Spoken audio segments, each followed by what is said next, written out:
whether you're from the right or from the left, whatever political perspective you might have.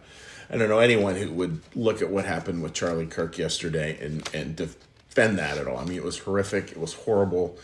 It was, it just is, it's devastating on so many levels, not just for his family, but, the kind of events like that can be harbingers of real challenges ahead. And this is where we need to sort of, we just need to get clear. We just need to do better. It's that simple. We need to do better. And yep, there's the politician part of it. And can the politicians do better? Can they decrease the heat of all the commentary? And obviously that's true. But really, we need to do better. We need to do better. We need to do better at the level of all our interactions and all our way of interrelating with each other. And trying to push away from this. And that's really careful about not saying, well, it's this side's fault or that side's fault. And if this side would stop it, then that side would stop. We got to just stop that. That goes nowhere. And good luck figuring that out. It's the old chicken egg dilemma. And what about if we just started? If we just started change, if we just became the change we most wanted to see in the world, as the famous quote goes, because these kind of events are horrific, and there's no way that the nation or our communities are made better this way. So I want to reread for you the passage we saw yesterday from 2913, Secrets of Heaven 2913. The church would be unified if we all had charity, even if we had different theologies and different ways of worshiping. So charity, for that was center. And when I wrote the blog this week, which I actually wrote before the horrific stuff at Charlie Kirk, it's like, can we keep on shoving that charity into the middle, that loving kindness and service? That's how I think it should be defined, loving kindness and service. Can we keep on shoving that to the center? And that's not easy. That's hard work. But let's reread it a couple different ways. Instead of saying the church, let's say the community we live in would be unified if we all had charity, even if we had different beliefs and different ways of living. And what about this? The nation would be united if all the political whatever had charity. Even if we had different political platforms, different ways of seeing how government works in our nation. Folks, there's so many, you just go repeat. This is what's true. This is actually what's true. This is God's truth. This is how it works. When we don't do this, it doesn't work. It's that simple. And that's why we need this thing called truth in our life. And it's so basic. And yet, boy, do I feel like we're in danger of forgetting that. And we have to keep on getting back to pushing that into the middle. Because the American experiment, was based on a pretty simple premise. There was all these disagreements, and it goes back to the very founding of America. We see it. I was an American history teacher back in the day, and it's been just part of our, there is no golden era where we all agreed on everything. That's certainly for sure. But we have to be able to get that we can be on different sides while remaining on the same side. And that's sort of the paradox of democracy. And it's the paradox of our nation. And I think there's spiritual principles directly attached to that quote I just read that show that. Again, we can be on different sides and remain on the same side. So what does that mean? Well, it means that you may see it from here, I may see it from here, all these different views, right? But that we're all on the same side, which is making our communities work, which is making our kids grow up in loving, safe environments.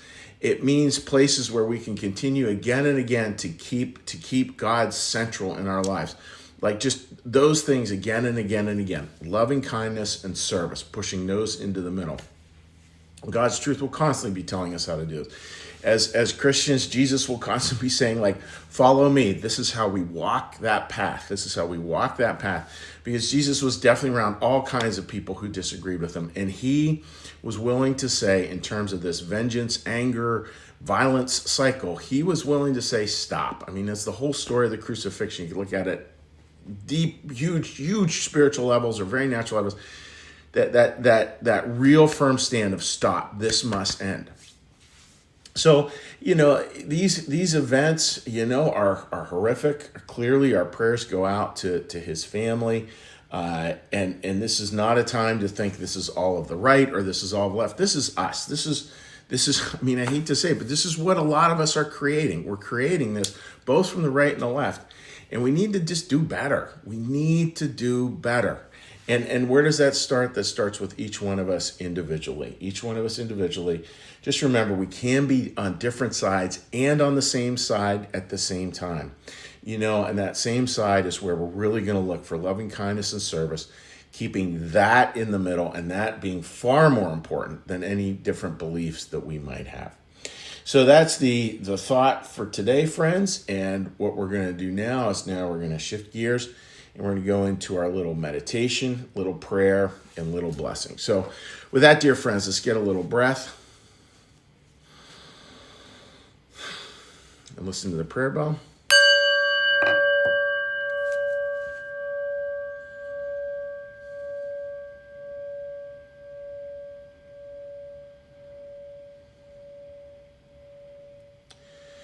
Be still and know that I am God. Be still and know that I am.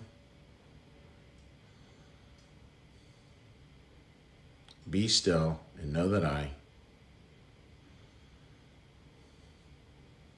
Be still and know that. Be still and know. Be still and.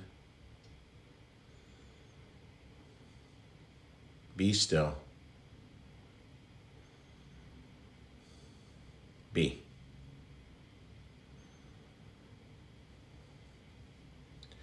Our Father, who art in the heavens, hallowed be thy name. Thy kingdom come, thy will be done, as in heaven, so upon the earth. Give us this day our daily bread, and forgive us our debts, as we also forgive our debtors. And lead us not into temptation, but deliver us from evil. For thine is the kingdom, and the power, and the glory forever. Amen. May the Lord bless you and keep you. May the Lord make his face to shine upon you and be gracious unto you. May the Lord lift up his countenance upon you, bring you peace, and bring you home. Amen. All right, dear friends, let's hop on a little cheery hello here to anyone who might have joined us. Sorry for craning my neck here. Joined us on Facebook. See what this might have to say with it.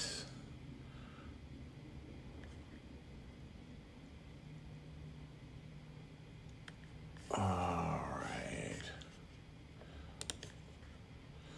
Let's see. Sorry about this, folks. This is sort of running a little slow. You know what? This is so frozen up. I'm not gonna bother. Anyhow, friends, I will send you a note. If you put something up there written, I will respond to it in due course. My computer's frozen here. So anyhow, God bless, friends. Wishing you all the very best in the day ahead, and we'll see you again.